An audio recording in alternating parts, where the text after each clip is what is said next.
We are the only multilateral development bank with a presence in Belize, and we have a very special relationship with Belize.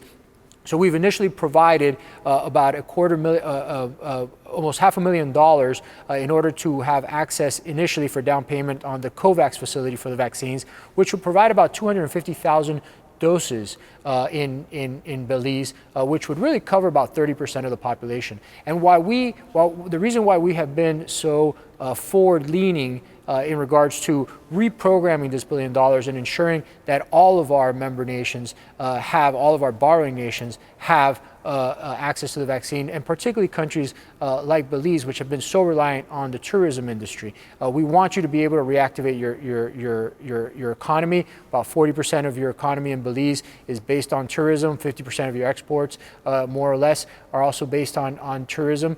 So therefore, it's very important for us to help you deal with the vaccine so that we can reactivate the tourism in Belize, and you're able to do so safely, securely, and promptly. Therefore, we want to make sure that in the first quarter of 2021, no stone is left unturned in regards to the access and the distribution around it. We're working really closely with Belize, the officials in Belize, the Ministry of Health and others, in order to ensure the cold storage. Now, Belize is blessed with beautiful warm weather, but unfortunately, the vaccine requires cold storage. So we're helping also with that and the entire infrastructure surrounding that. So we're very pleased to be working with Belize on these efforts. We've already been helping in support of safety nets for vulnerable populations in Belize, of which we have provided about $12 million.